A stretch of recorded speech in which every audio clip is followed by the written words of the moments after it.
You're in, darling. You're in her mind. But it all starts with games, because if the games aren't fun, the Xbox will fail. And fun isn't something Microsoft has ever been famous for. For a game to be successful, it has to feel like it has one vision, you know? So that person has to be the filter. They have to decide what it is and what it isn't.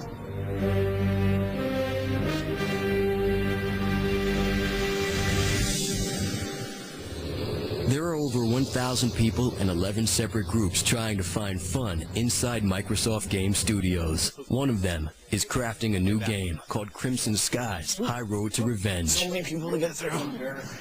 The games take 12 to 36 months to develop, but the path is never easy, and it's often a little strange. Here's the beginning of the video, and here's the end. And now imagine what's in the middle there, and it's even better. The story is about what if all the cool things that pulp writers wrote about and saw in the 1930s could actually come true. I mean, there are things involved in this game. Okay, when we were first conceiving this, and they said, I want to build something that's instinctive flying and has a phenomenal visual effect, but most importantly, it's interactive. It's like everything in this world does something. And we've got all that. We deliver that. Hey, you're pretty good. Thanks. They really have to deliver to show off to the director of marketing and the VP of the entire Xbox organization. When is the ed meeting tomorrow? Do you know that? 3 o'clock, I think. Can we have this done by 11? For the Crimson Skies team, the pressure is on. The green light meeting is now less than 24 hours away. They've been working really, really hard to get things done. I mean, because this is the time to shine, and this is what we're going to focus on at E3. We all start over Jim Shoulder. This is how a computer game is written. First you find someone who can type really fast.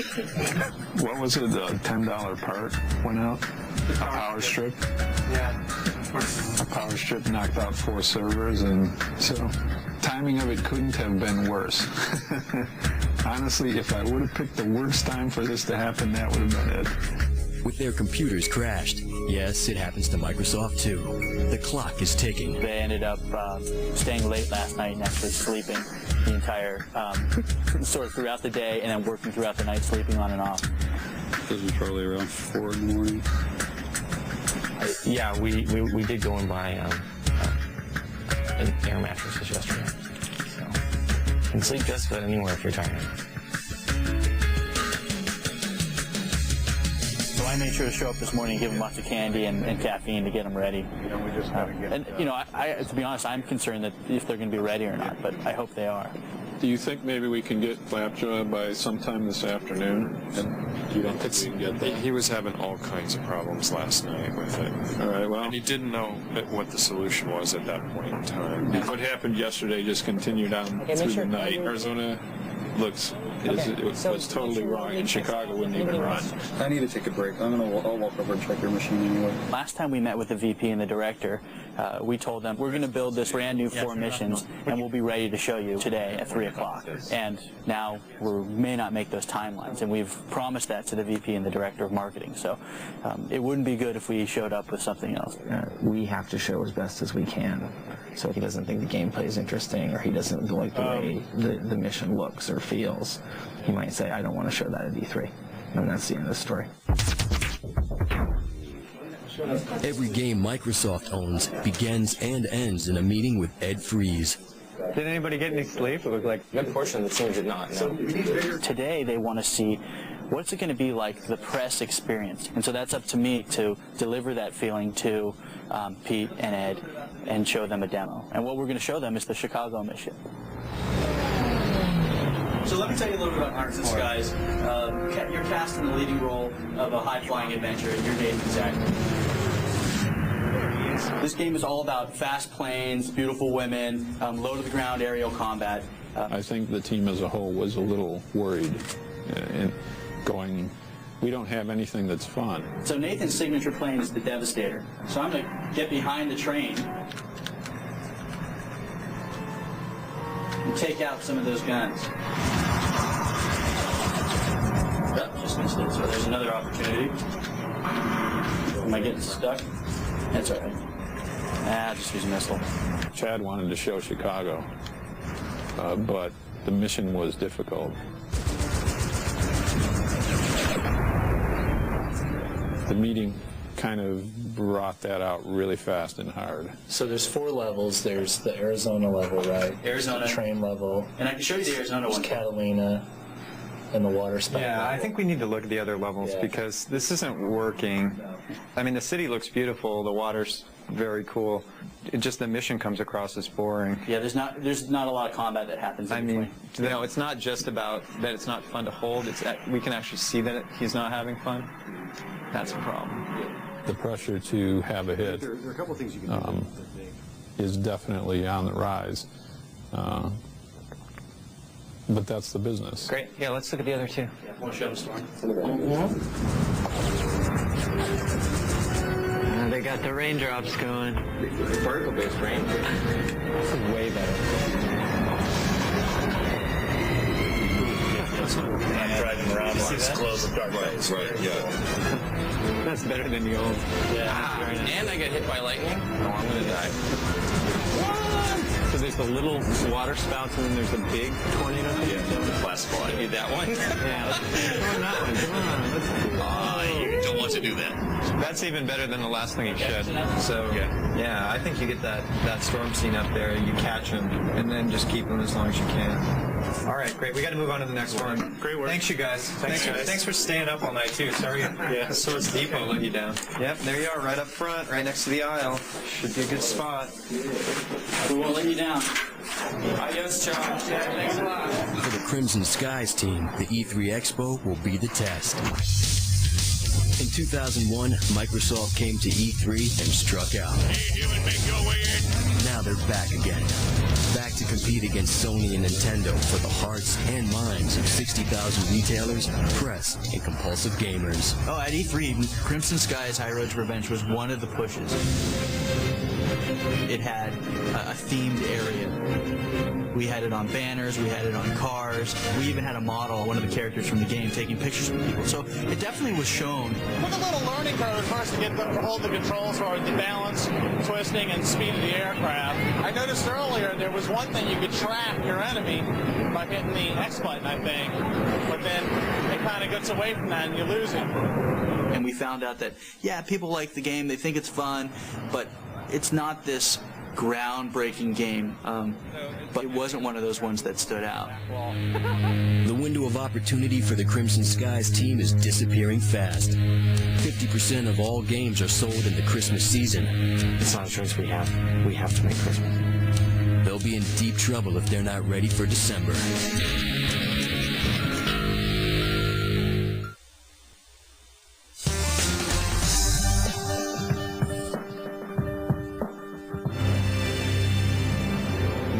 Finally getting to the point where we can do real 3D scenes that are starting to look like movie scenes. I'm not so sure about this. Come on, Abe! You want to kick that Dabbit and save your brothers or not? We can place characters within those scenes and they can have expressions. That's the start of doing so much more with this business than we've done before. I think you better stay out of my way. Here, the textures look pretty good. Yeah, I think you better stay out of my way. There are many teams trying to build the next big game for Microsoft. Here's the story we're going to tell. For one independent studio, it's all about building a world, an odd world. In games, every story needs great gameplay.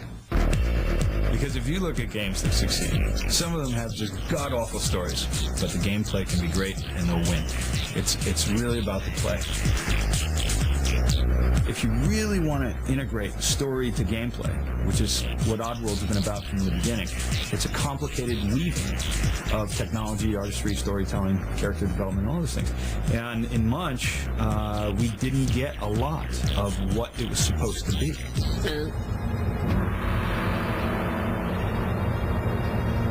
Okay.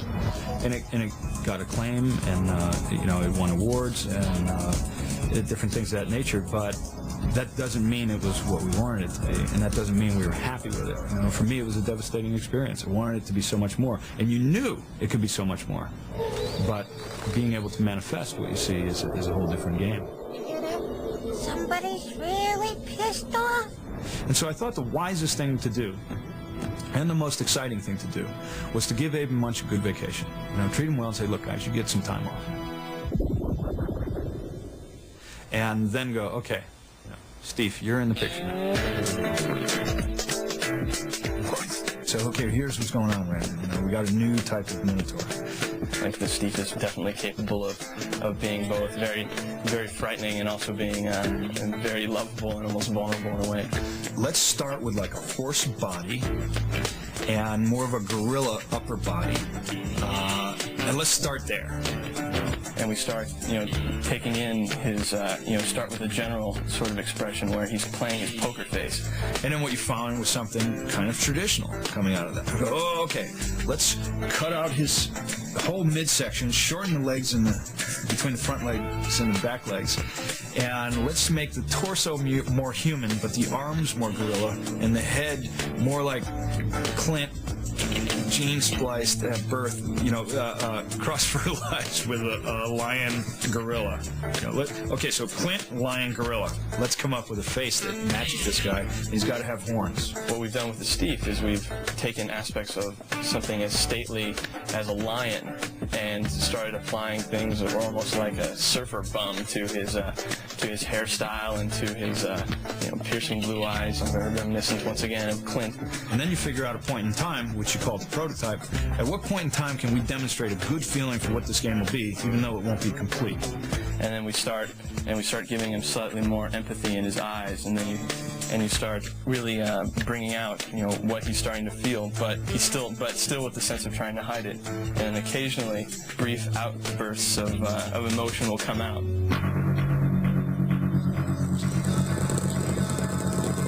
But then he goes straight back to his poker face. But most characters, most games, never make it into the stores. With their green light meeting approaching fast, the question for Oddworld is whether Steve will make it from an intriguing prototype into an actual game. With their delivery date looming, the Crimson Skies team is working hard to overcome initial setbacks from E3. They need to stay on schedule. Cinematic is basically an in-game movie.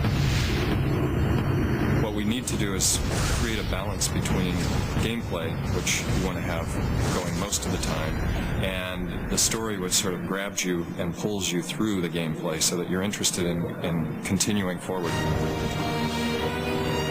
We hired Blur as a company that has a well-rounded creative talent pool, so it becomes a collaborative process between Microsoft and Blur.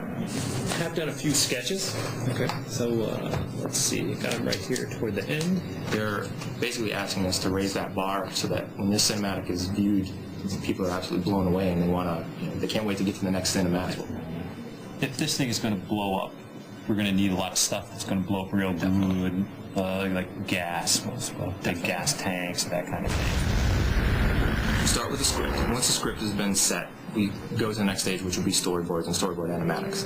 Storyboards are done by people like Chuck, who read the script and give us really quick drawings, just so we can get a visual idea of what the story is telling. The next step after that is to do a full-blown animatic. And an animatic is where we actually do CG process, so we'll have moving characters, so we can start getting a rough layout of how big things are going to be, how a plane is going to move in a certain scene. Our animators will then go through the shots, and we'll actually start mocapping.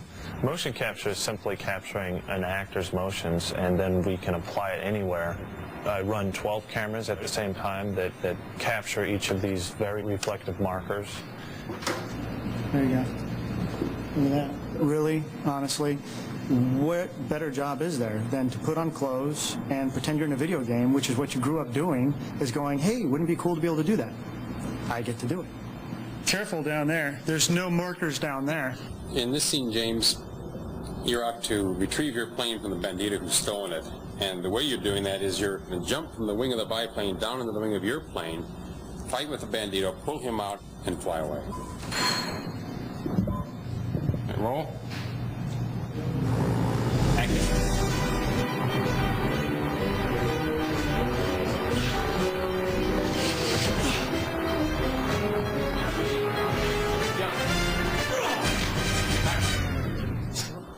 Once I capture the actor's motions, I then hand it off to the animator, which takes that animation and applies it anywhere in the scene that he needs to do. It's now in a 3D space that he can go under it, over it, around it. He can do anything with it. We use facial motion capture mostly for the, once again, like the body capture, the subtleties of the actor's motions. It is the actor's subtle lip motions, eye motions, cheek motions that you can really see in a facial capture. 15, ammo 3, Maria, take 4. Thank God it's you. I tried to take the plans for the fuel injector. He was obsessed. When the old man resisted, he killed him. In cold blood, Nathan. And then at the end of that process, when all those little pieces are done, we'll have what's called a scene assembler. And that guy comes in and takes all those parts and puts it all together in one big file and starts spitting out actual rendered frames.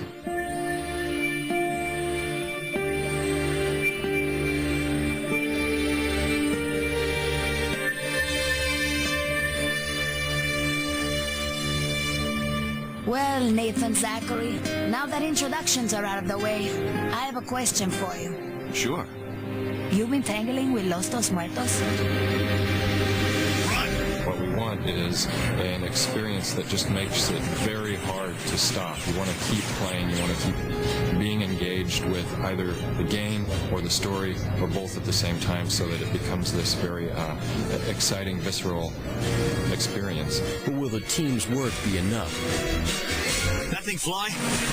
60% of all games fail. Crimson Skies doesn't want to be one of them. My hanger! Great! I think the game was always a great game, but was it a AAA game?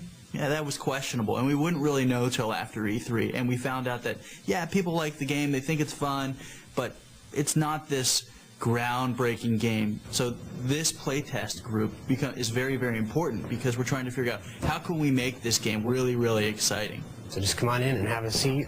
We bring in gamers, kids usually between the ages of 16 and 30, and we let them play our game. In playtest, our participants tend to be a little bit more on the hardcore side. These are people who play a lot of these kinds of games. They have a lot of opinions about them. So the goal is to see if they think it's fun, what they like, what don't they like, and to see how easily they make it through missions, how they like the controls. And then afterwards, we bring them in for a small focus group where we get to talk to them about what they thought of the game, and then we can also ask them other questions about gaming or overall what would they like to add to the game. Basically what I'd like to do just to start us all off is start talking. What was your experience like playing the game? I don't know. I like to see my enemy when I'm fighting against them. You blow up things too fast and you don't really have any. I mean, you have satisfaction the first time you hear an explosion, but then, it gets to be, oh, ho hum, I just blew something else up. They were a little bit different, but they just kind of got repetitive because you were doing the same old thing, just kind of a different setting. The mission seemed kind of short. The real difference that we're looking for in a playtest setting is the difference between a bunch of people saying this is a great game and a bunch of people saying that this is a moderately good game. Moderately good doesn't cut it, basically. I can't save a game. I can't make a game. I only have so much control. I don't know if you could really do a boat scene or a car scene, but something different, maybe different types of planes. Yeah, that would be cool. Yeah, I kind of felt the game was really dull and boring. So it's a scary thing to hear if I'm the Crimson team. There are times when projects are going sideways. When the enemy were too easy to even bother looking back or to the side. I mean, does it make more sense to continue to put money into this and finish it? Just like every other flyer, pretty much. Or to cut our losses and decide it just didn't work. And those are difficult decisions. In the final analysis, the guy I care about and the opinion I care about is what I did, how I see it. The whole idea of making games is making something that's fun. And if you're not doing something that's fun or having fun when you're doing it, it's going to show. And I think that enough people weren't having as much fun as they should.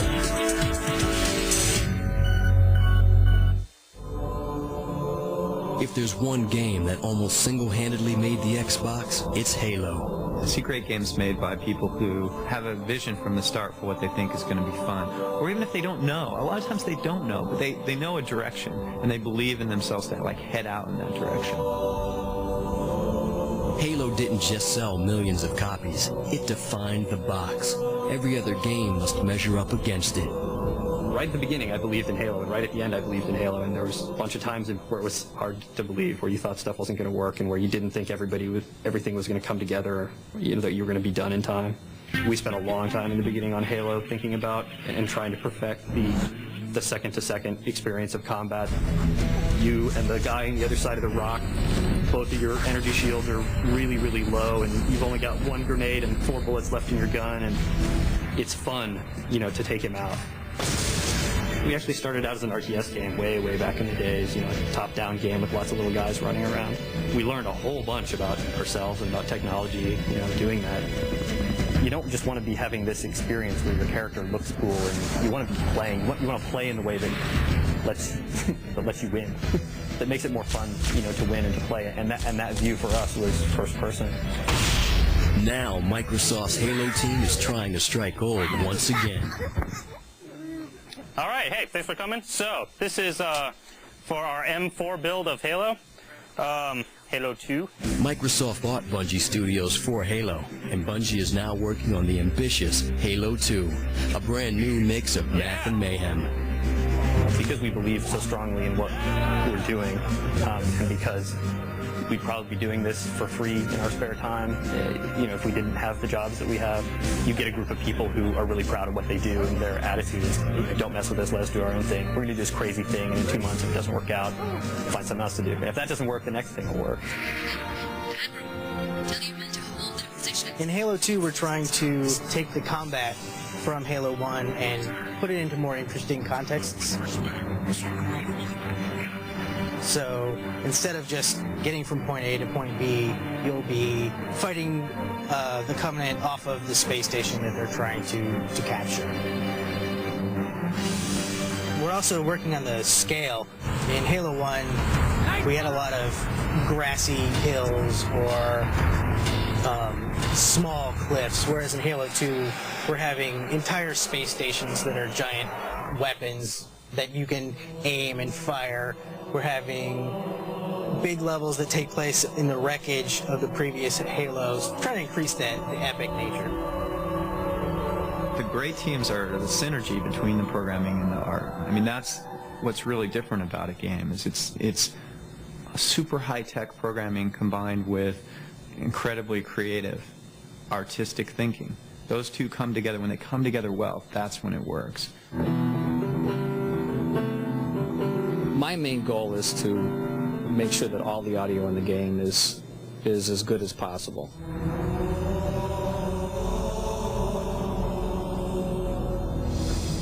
And that comes down to the voice acting, the atmosphere of the ambient background sounds, the sounds of the weapons and the vehicles, and then trying to bring some emotional content to the game by appropriate music that is dynamic. Mixing all that together is actually the hardest thing to do, because we don't know how someone might say a line, and if a grenade goes off at the same time, and then Cortana, the person who's telling you something very important, starts speaking at that very moment. That is something that we have to try to anticipate. So what happens is every time a player plays the game, that's the final mix, because the game is being mixed in real time. Yeah, man, that's weird. His ass just looks so flat there. That was the thing I was seeing today. I guess that's just the way it is. Bump mapping is taking two-dimensional drawing and applying that to the 3D world. The darker you draw, the deeper it is. The lighter you draw, the higher it is. It's all an illusion. So we take that and we translate it and put it into our video game to add a lot more detail to our characters, our vehicles, our environments. Now with Halo 2, we're starting the whole process with the bump maps. Everything gets a bump map. Everything gets the right shininess level, the right amount of detail. The whole game is going to look different. It's immediately noticeable. Just to give you an idea, the Warthog, the model without any texture, without any bump maps, with the bump maps, and you can see the tire treads, and then with the texture and specular mask, so things shine the right way. Wherever it's dirty, it's not shiny. We're taking it to the next level of detail. And of course, all fakery, nothing really there without the bump maps. You can only really be innovative when you do stuff that's crazy, and you take risks, and you you do things wrong. I really believe that if you're doing something you feel comfortable doing, if you're doing something that's safe, that you are sure is going to work out perfectly, you're not really going to do anything very interesting. Your end product is not going to be that interesting.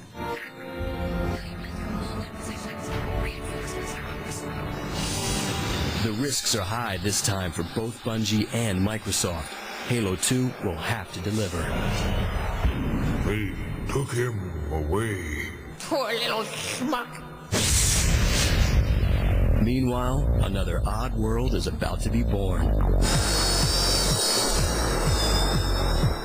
This is kind of like the first semi-formal kickoff for this new production you guys have been working on a long time. So what I wanted to talk about is how we're breaking this up and what the fundamental paradigm shift is in this storytelling game from the last games that we made. In the last games that we made, what we had story, which always took place in CG. My loneliness was over. I found somebody. And then we had gameplay, which in itself never told the story. So they were very separate, and this time is different because we have the story, which can be told in CG. Then we have inside the game engine, we can tell story too. Okay, now we get your caviar. Wow, they've done it, man. They've crossed that border between movies and games. You know, I'm having fun, and then I feel like I'm watching shots out of a movie, but it's my movie because that's my guy that I'm the guardian angel of, you know, that I'm pushing through this experience. You have to have stable technology running before you can actually build a game, because you need to know how it feels and how it plays. All of us game developers are in the same boat. We're all thinking about that because it's really technology-based, and the game player is going, I want the latest now. You know, and if I saw something really cool in that last game I bought last week, I don't care that you've been working on a game for 5 years and you're delivering next month. It didn't have the cool thing that I saw last week. I want that now. For this game to get to the next level, Lorne and his team will need to get a green light from Microsoft. So it's been a busy time since we've seen you last. Yeah, I know. They've been keeping this one secret from me for a while. From everybody. You have very few people that are going, I'm willing to put my money where my mouth is, and I want to see new, creative, different stuff, and I'm willing to pay for it. There's very few of those people out there, and Ed Freeze is one of those people. Munch was like the heartbreak of my life. It was like, first of all, just looking at the character. I felt we were in danger of being perceived as Oddworld, the ones who create the underpowered heroes. Right. The weaker heroes. Is that my fantasy to play? Right. A fish. Exactly. My name is Munch.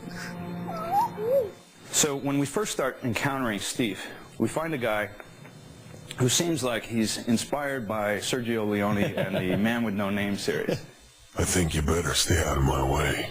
Yeah, I saw some really early pencil sketches, and this is different.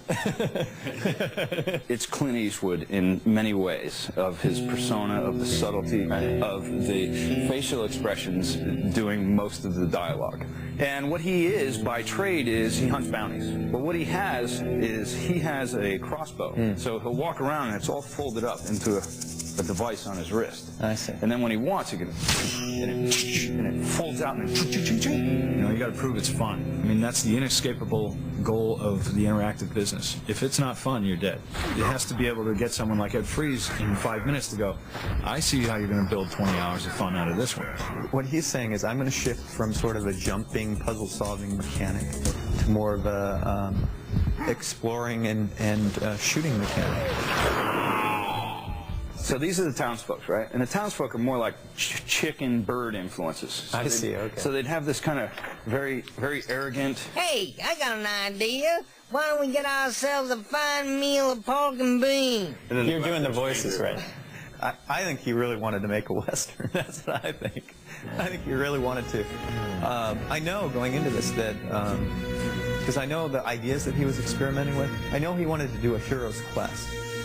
He's something else entirely. Here's the real-time database that will be running around, right? So that's the same guy. Right. This is like after he grew horns, and the horns were still not completely finalized on it. I'd like to do some testing on it. They've got plenty of ideas. They got more than enough to make a great game there. But can they make that game, you know? So I think part of what you have to do is you have to convince someone like Ed that you believe it. Go over to Munch and you can start, you know, you can slap him around, and you can see that in the game as it was. To your character. I know. This is going to be this, and then there's an element of trust that has to carry along with that. One thing I am a little concerned about the Steve out of disguise. If he gets too alien, he loses kind of the human quality to it. That makes you kind of relate to him, maybe? I don't know what. Here's what I think I'm not sure happens. exactly what it is. What I wanted was for the audience to get connected to something before they found out what it really was. Yeah. Do you want it to be a little edgy then? Yeah, totally. So when Ed told me, so you want it to be a little edgy, I think what I probably thought was, and so do you. It reminds me why I like to work with you. I mean, because I sit through so many pitches where there's just no ideas there, and you have almost the opposite problem, you know? Yeah. You got a publisher who's giving you a lot of money to make something that they expect on time, and so you need to appease that and say, we are on the right track, we are doing well. There are real limitations, too, to how long projects can go and how much money we can spend on them and what makes sense, right? I wanted a way to explain to him why I think he's had some trouble in the past. He just keeps piling ideas on, you know, and not focusing on deciding what's in and what's out, what we have time for, what we don't, what's good and what's bad. The game won't gel. It won't turn into something that works. You know, and now is kind of the time. It's like a year before release. We have to start making those painful decisions, and those are painful, really painful for someone like him who's got all these ideas. He's excited about it. That's good in our goal. He needs to be excited about it. And at the same time, he's concerned it might be a little ambitious. That's good. That's a better concern than feeling like it might not be ambitious enough. You hope that your track record helps shine light that it's not insane. You know? But at the same time, there's a little bit of a madman at the wheel, and that's what you need to win these crazy races. I thought I was going to have another game in the Munch series, and I walk out of here with a first-person Western. But with tons of great new ideas, and I'm really excited about it. Right on. So that's great. Right on. After 24 months and millions of dollars, Microsoft's Crimson Skies team is about to learn they're back to square one. No, I wanted to talk to you guys a little bit about where we are in Crimson. Let me tell you where I think we are. I think we're lined up to ship a pretty good game by holiday. I don't think that's good enough. I think we need to ship an awesome game. And I don't think we have time to do that between now and holiday. So we've all agreed that the right thing to do is to take some time and get this game where it needs to be. We need to make people go, wow, I never thought I'd see that. And right now we haven't delivered that. We're going to. I think what you should hear from this is commitment. Commitment from Ed, commitment from me, commitment from all of Microsoft Games to making sure that Crimson Skies is the AAA game you guys all want it to be. Now we can take the time to say, hey, this isn't working. Let's go back. Let's take some time and let's figure out how to make it work. And that's what we're doing with that project, and that's a good thing. And when it comes out, it's going to be great. This is a great opportunity. I mean, the fact that we have 6 more months to do what we want to do. I think one of the things we could do better is help the player better understand perhaps how their actions affect the world. And I'd like to work that into what you're saying, deeper gameplay, where there's more context for what you're doing. And it's very clear, but there's a lot of ways I can do it. Where I think we're going with this is actually much more than just fixing something. We deserve credit for trying to reach beyond just flying and shooting and zooming through holes. But some of the things that we're doing right now don't really work very well. I think we just need to fess up to that and figure out what we're going to do about it. Can I make a suggestion that if we want to be more engaging, the story has to change? And that's kind of been the elephant in the room, right? That mission design needs to change. So we're fessing up to that now. I think a big change is being able to get out of your airplane. This is something everybody wanted to do from day one. I think everybody wants to be a game designer. I think sometimes moments like this, they discover how tough it really is. I would not want to be Mike, no. He's got some pretty hardcore decisions to make. I was aware from private conversation that there were people who really felt the story was a mistake. The story we're telling about Nathan just isn't that cool. It's just not that much fun. When we're talking about fun, we're talking about compelling gameplay. That's all the design side. As far as I can tell, no one's really been pointing fingers at me. They've been pretty supportive about it. We all made a lot of decisions, and we made those decisions. We tackled a lot of those decisions together. This is an adventure game in planes. And if we step back, a lot of what Indiana Jones is about isn't about Indiana Jones. It's about going to exotic places and dealing with lots of interesting threats. So the biggest star in an Indiana Jones film is the world he's in. I think without the charm of Indiana Jones, all that stuff falls down. And I can give you an example. King Solomon's Mines, one of the things that has really broken down is communication between Mike's vision at the high level and the implementation at the middle and low level. And I can tell you that we're going to make some changes in the design team. We have to. If we're going to succeed, we have to make some changes. They're going to be pretty profound changes. Right? What are you going to tell them? The changes are profound. Contractors are let go. The lead game designer is reassigned. The studio manager eventually leaves for a competing company, and the entire Crimson Skies team gets moved to a different division. We really wanted to make a big difference, a big change. It wasn't done lightly, but ultimately, I think it was the right thing to do.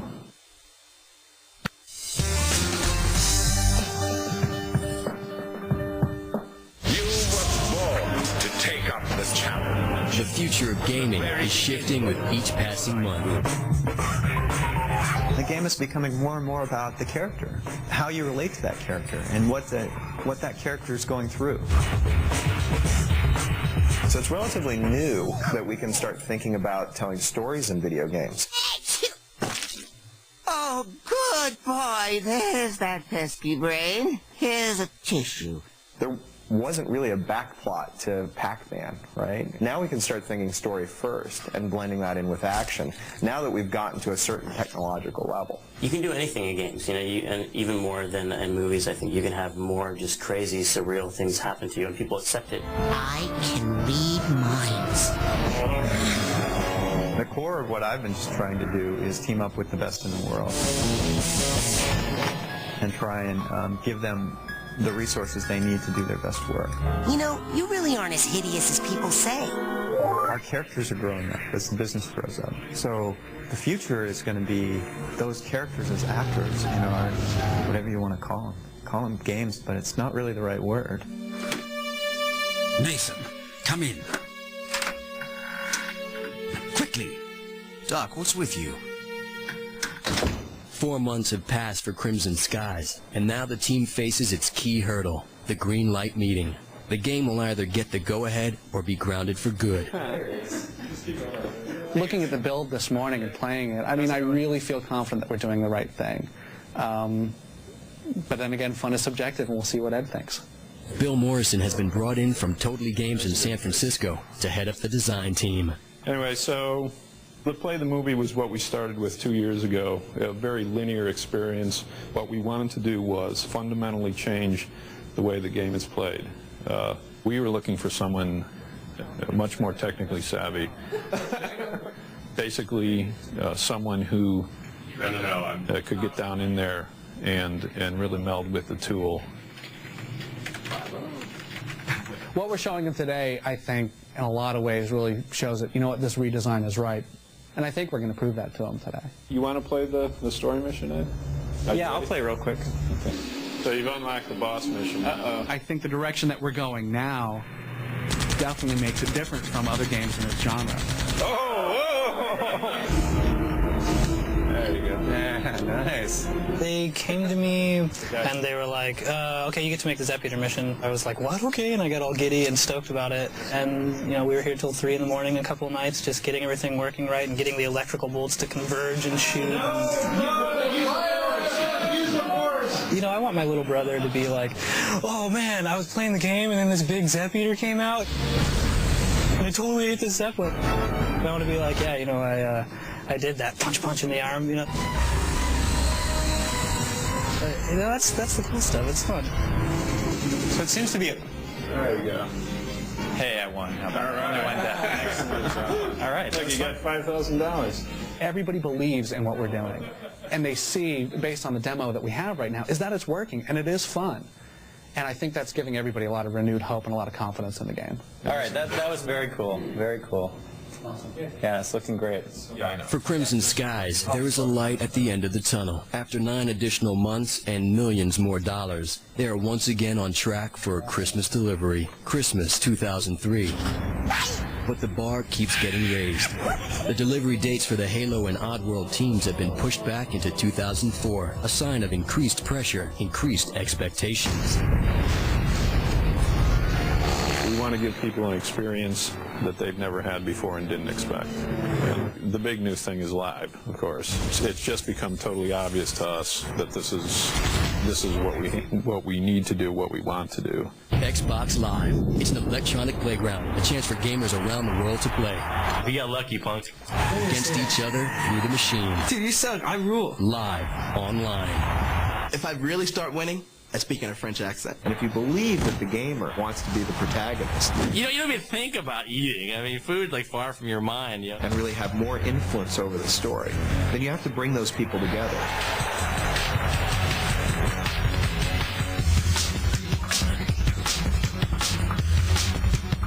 But for Microsoft, the games are just level 1. The long-term strategy is to own your home, to have the whole house wired into Microsoft. With the box as the portal. Beyond Windows, that's the door to the promised land.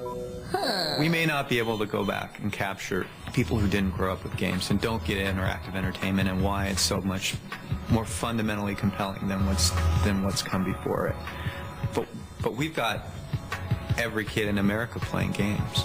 Now Microsoft just has one little problem. They have to get the games right, or none of it will happen. And that is the X Factor.